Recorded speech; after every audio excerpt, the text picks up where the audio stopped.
लेकिन एक logical imagination के रूप में ये मानना बहुत अजीब नहीं है कि इस पूरे संसार के पीछे कोई परम शक्ति हो सकती है, होनी चाहिए। अब 3-4 लेवल्स हो सकते हैं।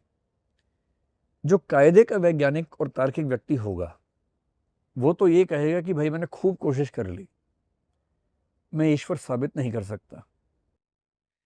और जिन लोगों ने ईश्वर को साबित करने की कोशिश की है, मैंने उनके प्रमाण पढ़ लिए, उनके आर्गुमेंट्स पढ़ लिए, वो भी बहुत मीनिंगफुल है नहीं।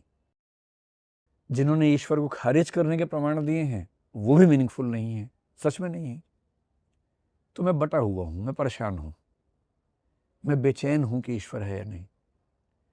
अब मेरे पास 2 ऑप्शंस हैं, या तो मैं हड़बड़ी में इनमें से एक फैसला मान लूं, या मैं कहूं कि जब तक फैसला नहीं होगा मैं वेट करूंगा। जो वेट करते हैं उनको बोलते हैं एग्नोस्टिक्स, अज्ञेयवादी। मैं उसी कैटेगरी में आता हूं कि हम वेट कर रहे हैं, जब फैसला होगा होगा, तब तक हमारा काम चल रहा है, उसके बिना नहीं। पर मैं वेट करूंगा तो सवाल है कि मेरे व्यावहारिक जीवन में ईश्वर होगा या नहीं। इसके भी 2 ऑप्शंस हैं। कुछ लोग कहते हैं कि जब तक साबित नहीं होगा तब तक हम धार्मिक जीवन नहीं जिएंगे। कुछ कहते हैं ना, जब तक साबित नहीं होगा कि ईश्वर नहीं है हम मान के चलेंगे कि है, क्योंकि मानने से हमें मनोवैज्ञानिक फायदा होता है। एक बहुत प्रसिद्ध वैज्ञानिक था, आप तो साइंस की बैकग्राउंड के व्यक्ति हैं शायद, ब्लेस पास्कल, आपने नाम सुना होगा, जिसके नाम पे प्रेशर की यूनिट आप लोग पढ़ते होंगे फिजिक्स में। उसी पास्कल की बात कर रहे हैं। 17वीं सेंचुरी फ्रांस का वैज्ञानिक था। पास्कल के सामने भी एक दुविधा थी।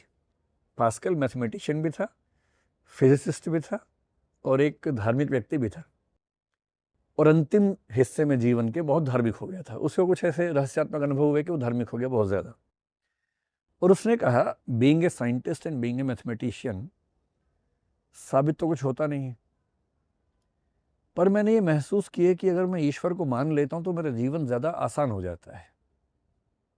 फिर एक आर्गुमेंट भी दिया कि अगर ईश्वर है और मैंने नहीं माना तो बाद में दंड मिलेगा, नहीं है और मान लिया तो कोई नुकसान की बात नहीं है। तो कॉस्ट बेनिफिट एनालिसिस में ईश्वर को मानना बेहतर बात है, तो मान लेते हैं। उसने माना। 19वीं सेंचुरी के अंत में, 20वीं सेंचुरी की शुरुआत में अमेरिका में एक व्यक्ति हुए, विलियम जेम्स, अमेरिकन साइकोलॉजी के फादर माने जाते हैं। और विलियम जेम्स पर बुद्ध का भी असर हमें दिखता है, क्योंकि बुद्ध ने कहा कि आत्मा नहीं है, चेतना की का प्रवाह है, स्ट्रीम ऑफ कॉन्शियसनेस है। ये बात जेम्स ने भी कही। विलियम जेम्स ने सेम बात कही कि ईश्वर है या नहीं हम साबित ना कर पाए हैं, ना कर पाएंगे। पर जब साबित ना ये हो रहा है ना वो हो रहा है, तो फिर मैं क्या देखूंगा। वो प्रैग्मेटिक फिलोसफर है। प्रैग्मेटिज्म का मतलब है कि जो व्यावहारिक